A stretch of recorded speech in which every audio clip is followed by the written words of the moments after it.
Is there anything quite so exhausting as the feeling of holding up the sky?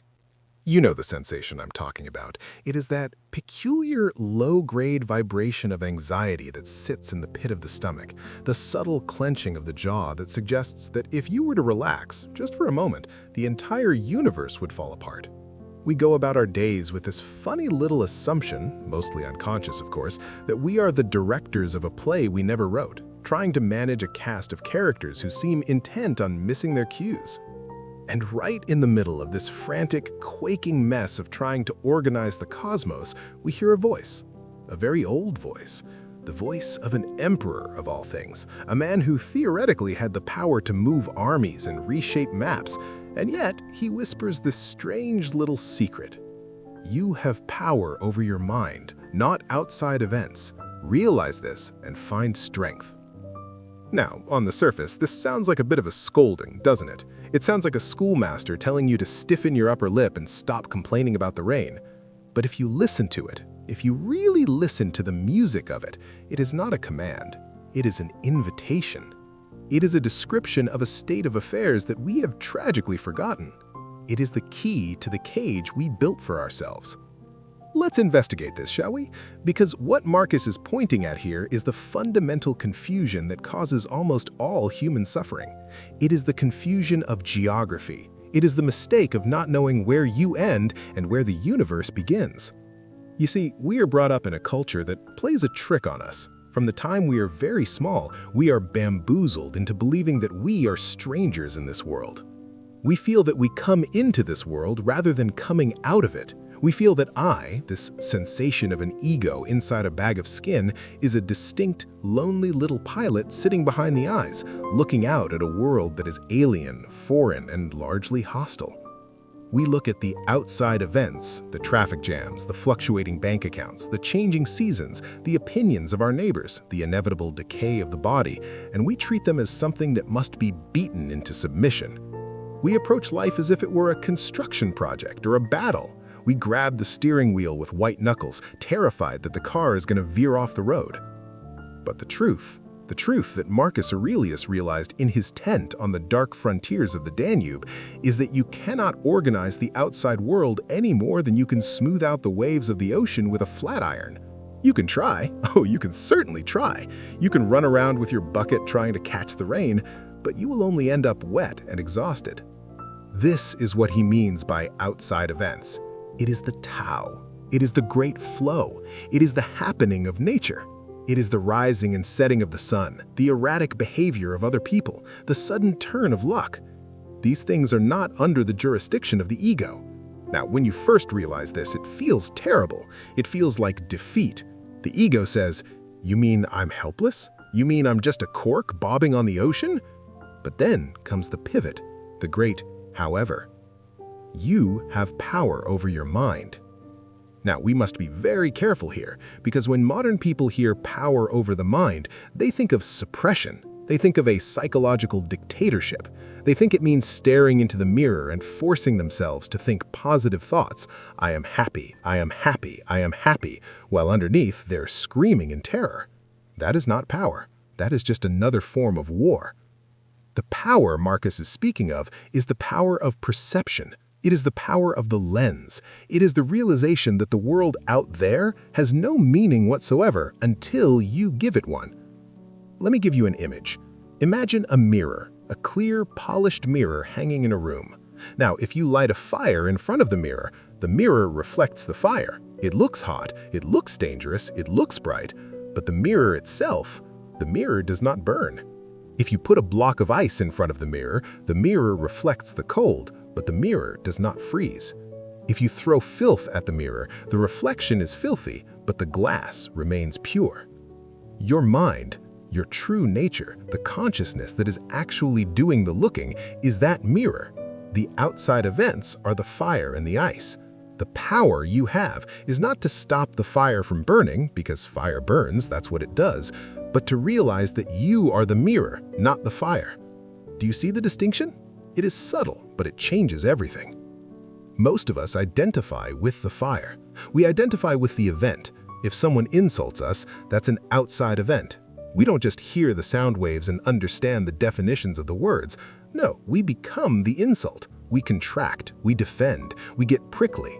We let the outside event reach inside our chest and squeeze our heart. We have given away our sovereignty. We have let the world of stuff dictate the world of spirit. Marcus is saying, stop it. Cut the string. He is saying that the event is neutral. The event is just energy moving. A man yells at you, that is simply noise and air pressure. A business fails, that is simply mathematics and sociology doing a dance. It only becomes a tragedy. It only becomes pain when your mind wraps its tentacles around it and screams, this shouldn't be happening. But it is happening. And to argue with what is happening is the definition of insanity. It is like shouting at a cloud for being the wrong shape. So, the strength he promises, realize this and find strength, is not the strength of a weightlifter. It's not the strength of a stone wall that resists the battering ram. It is the strength of water. It is the strength of the willow tree that bends in the wind while the rigid oak breaks. It is the strength of non-resistance. Now, I can hear the objection already. I can hear the clever little lawyer in the back of your mind raising his hand. But Alan, he says, but Marcus, if I accept everything, if I just focus on my mind and ignore the outside events, won't I become a doormat? Won't I just sit there and let the world run over me? Surely I must fight against injustice. Surely I must plan for the future. And this brings us to the delightful paradox of control. This is where the Western mind often stumbles, and where we must borrow a little bit of the Eastern wind to explain what Marcus meant. You see, when you stop fighting the waves, you don't drown, you learn to swim.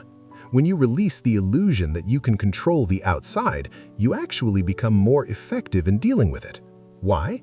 Because you are no longer blinded by fear. You are no longer wasting 90% of your energy on anxiety. Think of a surgeon in the middle of a delicate operation. If the surgeon is freaking out, if he is thinking, oh my God, what if I fail? What if the patient dies? What will the hospital board say? His hand will shake.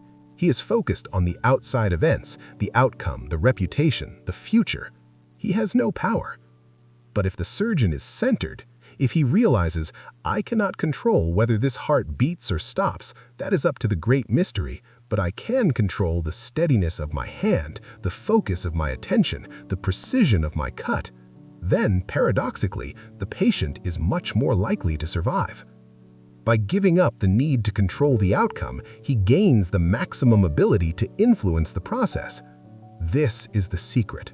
The mind Marcus speaks of is the point of action. It is the present moment. The outside event is usually the past, what has already happened, or the future, what might happen. Neither of those places exist. They are ghosts. They are phantoms haunting the hallways of your brain. The only thing that is real, the only thing you can actually touch, is your reaction to now. And oh, how we hate the now. Have you noticed? We treat the present moment like a waiting room. We are always waiting for the next thing. We want to get through the commute to get to work. We want to get through work to get to dinner. We want to get through dinner to get to sleep. We are always living 3 seconds ahead of reality, leaning forward, off balance. And because we are leaning forward, when an outside event pushes us, we fall on our faces. Marcus is asking us to stand up straight, to center the gravity in the self. The mind, he says elsewhere, adapts and converts to its own purposes the obstacle to our acting. This is the great alchemy. This is the magic trick. If you are walking down a path and a boulder falls in your way, the ordinary mind says, disaster, my path is blocked. The ruler of the inner citadel says, excellent, a boulder. I shall climb it and see the view from the top, or I shall sit on it and rest, or I shall chip it away and make a sculpture. The boulder, the outside event, is still a big heavy rock, but the experience of the boulder has transformed from a tragedy into an opportunity. Who did that? You did. Your mind did. That is power. That is the only power that matters. But to get there, to really get there, not just intellectually, but to feel it in your bones, we have to look at this self that is supposed to be doing the controlling. We have to ask the question, who is the you that has power over the mind? Because this is where the plot thickens. This is where we go down the rabbit hole. You see, we usually think of the mind as a tool we use, like a hammer. I must control my mind. But who is the I? Is there a little man inside your head controlling the mind? And if so, does he have a mind? And who controls that mind? It's an infinite regression. It's mirrors reflecting mirrors. Perhaps the power isn't about the ego wrestling the mind into submission. Perhaps it's about realizing that the mind is nature. The mind is a system, just like the weather. And you don't control the weather by shouting at it, you control your relationship to it by opening an umbrella. So, how do we open the umbrella? How do we find this strength when the world is crumbling? So, how do we open the umbrella? How do we find this strength when the world is crumbling? We begin by realizing that we are the ones making it crumble. Now, that sounds like a terrible accusation. You might say, Alan, I didn't cause the earthquake. I didn't cause the stock market to crash. I didn't make my partner leave me. And you are quite right. You did not cause the event. But the crumbling, the internal collapse, the sense of doom, the shattering of the soul, that is entirely a homemade production. It comes down to this funny little habit we have of naming. The world as it actually exists is a wiggly, flowing, complex mess of energy. It doesn't come with labels attached. A cloud doesn't float across the sky with a tag that says beautiful. A virus doesn't float through the bloodstream with a tag that says evil. These things just are. They are simply the universe doing what the universe does. But the human mind, the human mind is a cutting machine. It slices the universe up into little boxes. It looks at this event and stamps it good. It looks at that event and stamps it bad. It looks at this sensation and calls it pleasure, and that sensation and calls it pain. And here is the kicker. Once you have stamped an event bad, you are obligated to suffer over it. You have written the script for your own misery. You have agreed to play the victim in a drama you invented. Marcus Aurelius, in his infinite wisdom, saw right through this. He said, remove the judgment, and you have removed the thought, I am hurt. Remove the thought, I am hurt, and the hurt itself is removed. Think about that. It's radical. It's almost offensive to our modern sensibilities. He is saying that if you stop calling it harm, it stops being harm. Let's take a trivial example. Suppose you are walking in the woods and a sharp branch slaps you in the face. Ouch! There is physical sensation, stinging, heat, throbbing. That is the outside event. That is biology. But almost instantly, the mind rushes in. That stupid tree. Why is nature so hostile? Just my luck. This ruined my walk. Now you have two problems. You have the stinging on your cheek, which will fade in 10 minutes, and you have the psychological knot of anger and victimization, which might last all day. The stinging is the event. The anger is the mind. You have no power over the branch. It was just hanging there, doing its tree thing. But you have absolute power over the story you tell about the branch. You can simply say, sharp sensation, noted, and keep walking. Now, scale that up. Scale it up to the big things, the job loss, the breakup, the illness. The physical reality of those things is challenging enough. The logistical problems they create are real puzzles to be solved. But the suffering, the deep existential dread, comes from the judgment. This shouldn't be happening. This is wrong. I am failing. When Marcus says, find strength, he means the strength to strip away the adjectives, to look at the naked reality of the moment without dressing it up in scary costumes. When you look at a disaster without the word disaster, what do you see? You see change, you see movement, you see a situation that requires a response. And because you aren't trembling with the fear of the disaster label, you are free to respond with intelligence, with humor, maybe even with grace. This is the inner citadel. People often imagine the inner citadel as a bunker, a place where you hide from the world, but that's not it at all. A bunker is a place of fear. The inner citadel is the eye of the storm. Have you ever noticed that the center of a wheel doesn't move? The rim is spinning at 100 miles an hour, hitting the mud, hitting the rocks, getting battered. But the hub? The hub is still. It is the stillness of the hub that allows the wheel to move. Your mind is the hub. The outside events are the rim.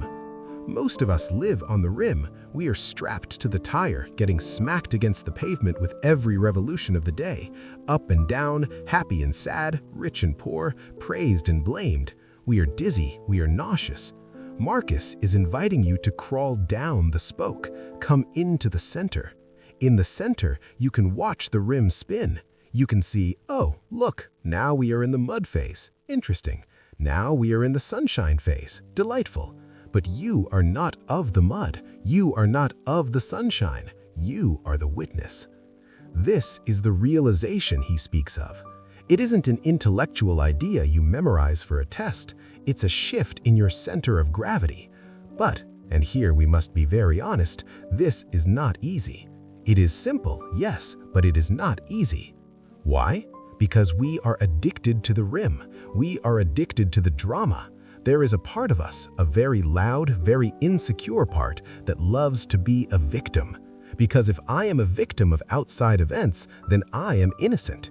If the world is doing it to me, then I don't have to take responsibility for my own state of mind. I can complain, I can get sympathy, I can be righteously indignant. To take power over your mind is to give up the luxury of blaming the universe.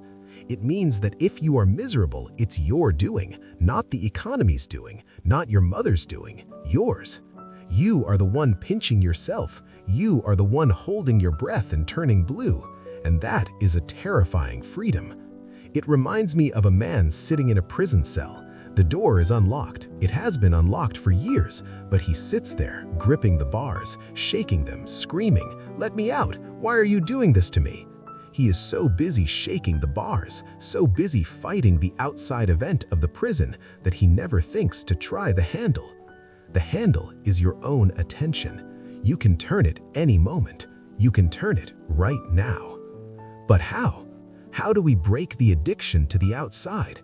How do we stop the knee-jerk reaction of letting the world push our buttons? We have to understand the nature of the you that is supposedly in charge. We have to look at this ego that feels so threatened. Because the reason we are so terrified of outside events is that we think they can destroy us. We think that if we lose our money, we are less. We think that if we lose our status, we are nothing. We think that if the body dies, we are extinguished. But what if that's all a mistake? What if the thing you are trying to protect doesn't actually exist? Marcus Aurelius was the emperor of Rome. He had every reason to have a massive ego. He had statues made of him, people bowed when he walked by, and yet he wrote to himself over and over again, "You are a little soul carrying around a corpse." He knew that the emperor was a costume. He knew that the Marcus history would remember was just a mask, and because he knew the mask wasn't real, he didn't panic when the mask got scratched. If you know you're an actor on a stage, you don't scream when your character gets stabbed. You play the scene. You play it beautifully. You might even cry real tears, but deep down, in the green room of your soul, you know it's a play. We have forgotten it's a play. We think it's a documentary, and that is why we are so afraid. So to find this strength, this power over the mind, we have to go deeper than just positive thinking. We have to go into the nature of the thinker itself. We have to ask, who is observing the events? When you step back from the rim of the wheel, who is standing in the hub? Is it empty, or is it full of everything? Let's look at time, because the vast majority of these outside events that we allow to enslave our minds are actually creatures of time. Time. That is the great deceiver. That is the stage where the mind performs its most tragic plays. You see, when Marcus Aurelius tells us we have power over the mind, he is implicitly telling us that we have the power to step out of time. Because where do these outside events that torment us actually live? Do they live in the room with you right now? Look around you. Really look. What is actually happening at this precise instant? There are colors, there are shapes, there is the pressure of your body against the chair, there is the temperature of the air on your skin, there is the sound of my voice. Is there any problem here? I mean, a real problem. Is there a tiger biting your leg right now? Is the bank foreclosing on your house right now, in this split second? Almost certainly not. The problem is entirely a phantom. It is a ghost constructed by the mind, projected onto the screen of the future. You are sitting in a comfortable chair, warm and fed, but your mind is running a simulation of next Tuesday. You are imagining the conversation you're going to have with your boss. You are visualizing the bank balance dropping. You are feeling the shame of a failure that hasn't happened yet. You are suffering the consequences of an event that does not exist. Marcus saw this clearly. He said, "Do not let the future disturb you, for you will arrive there and you will possess the same reason you have now." But we don't trust that, do we? We don't trust that we will be able to handle it then, so we try to handle it now. We try to solve next week's problems with today's energy. And this is like trying to eat next week's dinners today, so you won't be hungry then. It results in nothing but indigestion. This is where the power of the mind becomes a sword. The sword is the ability to cut the link to the future, to say, stop, to return the consciousness to the immediate biological reality. Because here is the secret. You can handle anything that happens in the present moment. You can handle pain, you can handle loss, you can handle a difficult conversation. When these things are actually happening, they are concrete, they are finite, they are manageable.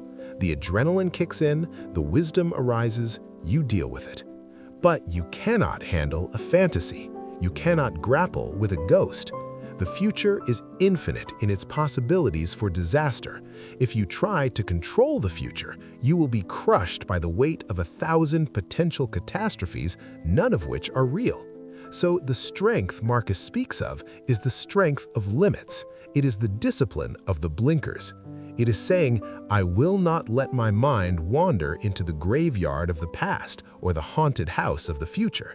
I will stay here in the fortress of the now. And when you do that, when you really snap back into the present, a strange thing happens. The anxiety evaporates, because anxiety needs the fuel of what if. Without what if, there is only what is, and what is usually quite peaceful. But let's go deeper. Let's go into the machinery of this mind that we are supposed to have power over, because we have to deal with the tricky matter of the ego, the I. Who is the I that wants to control outside events? It is a fabrication. It is a social convention.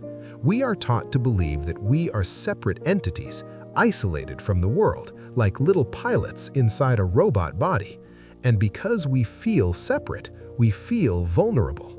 We look at the vast universe, billions of galaxies, earthquakes, storms, bacteria, and we feel small. We feel fragile. So the ego builds a wall. It tries to freeze reality. It says, I want things to stay the same. I want my loved ones to live forever. I want my money to be safe. I want my reputation to be spotless. But the universe says, I flow. The universe is a process of constant transformation. Stars explode to create the carbon in your bones. Forests burn to make way for new growth. Death feeds life. Life feeds death. It is a dance. It is a wiggle.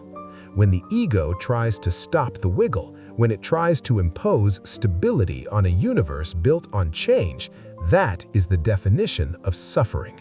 That is the mind fighting the outside event. It is like a man standing in a river trying to hold back the water with his hands. He gets tired, he gets angry, he gets desperate. Why won't the water stop? He screams. Marcus Aurelius says, step out of the river, or better yet, realize you are the river. When you realize that you are not separate from the process, that you are the process, the fear of outside events begins to dissolve, because you realize that the event isn't happening to you, it is happening as you. Let's take the scariest event of all, the ultimate outside event that no amount of positive thinking can prevent: death. The Stoics were obsessed with death, not because they were morbid, but because they understood it was the ultimate test of the mind's power. If you identify with the ego, with the name, the history, the bank account, then death is a catastrophe. It is the end of the world. It is the ultimate loss of control. But if you identify with the mind, with the consciousness, with the reason that pervades the universe, then death is simply a changing of clothes. It is the wave sinking back into the ocean. Marcus wrote, "Nature, who gives all things, takes them back, and the man who is instructed and modest says to her, 'Give what you will, take back what you will.' And he says this not proudly, but obediently and well pleased with her." Well pleased. Can you imagine? Can you imagine being well pleased with the loss of everything you hold dear? It sounds impossible. It sounds superhuman, but it is actually the most human thing you can do. It is the ultimate relaxation. It is the realization that you don't own any of this. You don't own your body. You don't own your children. You don't own your achievements. You are a guest in this universe. You are a tourist. And does a tourist cry when he has to leave the hotel? Maybe a little, but he doesn't sue the management. He knows that the stay was temporary by definition. He enjoys the view while he has it, he sleeps in the soft bed, he eats the breakfast, and when checkout time comes, he packs his bags and says, "Thank you, that was a lovely trip." This is the attitude of the powerful mind. It is the attitude of the cosmic guest. When you view your life as a temporary assignment, as a gift that can be revoked at any moment, you stop clutching. You stop gripping the steering wheel so hard. Your hands relax. And paradoxically, when you stop clutching, you can finally enjoy the ride. You see, the person who is terrified of losing their wealth cannot enjoy their wealth. They are essentially poor because they are living in the poverty of fear. The person who is terrified of losing their lover cannot love them fully because their love is tainted with the desperate need for possession. But the person who realizes, "I have no power over the duration of this, I only have power over my appreciation of it," that person is free. That person can love without clinging. That person can work without stress. That person can live like a king even in a cottage because they are the monarch of their own perception. This is the strength Marcus promises. It is the strength of the open hand, not the closed fist. Try it now, physically. Clench your fist as hard as you can. Harder. Feel the tension running up your arm. Feel the nails digging into your palm. That is how most of us live our psychological lives. We are holding on for dear life. Now, open the hand. Let it go limp. Do you feel the rush of blood? Do you feel the warmth? Do you feel the sensitivity returning to the fingertips? That relaxation is the power over the mind. It is the act of letting go of the illusion of control to gain the reality of peace. But there is one final layer to this, one final twist in the labyrinth.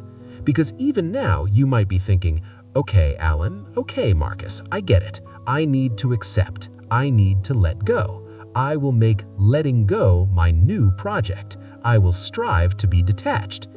And there you are again.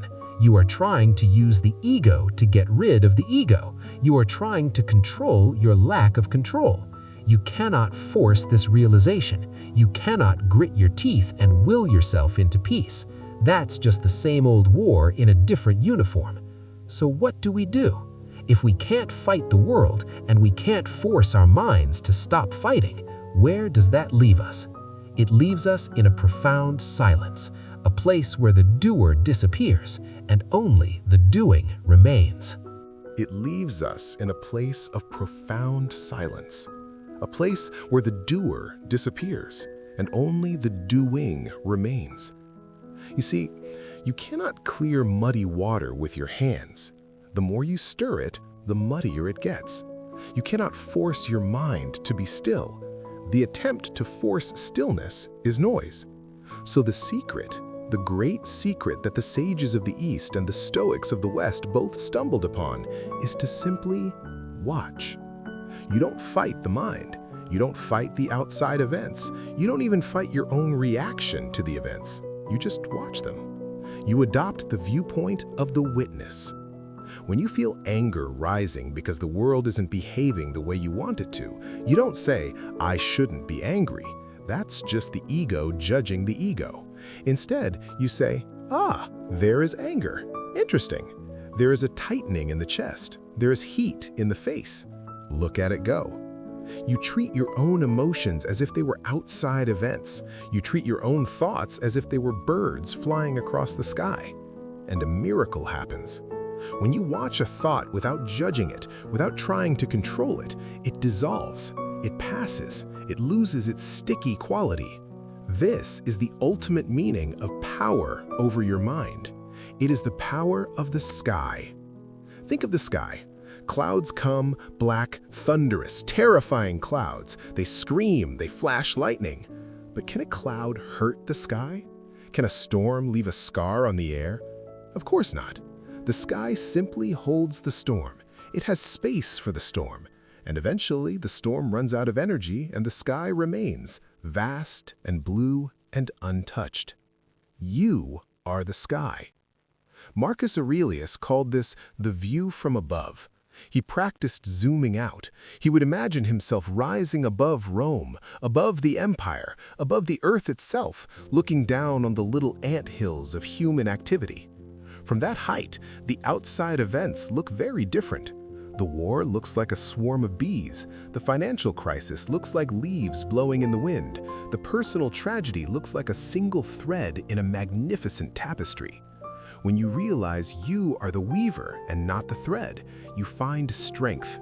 And this strength is not rigid. It is not brittle. It is the strength of humor. It is the strength of the cosmic giggle. You begin to see that life is a game. It is a very serious game, yes, but a game nonetheless. The universe is playing hide and seek with itself.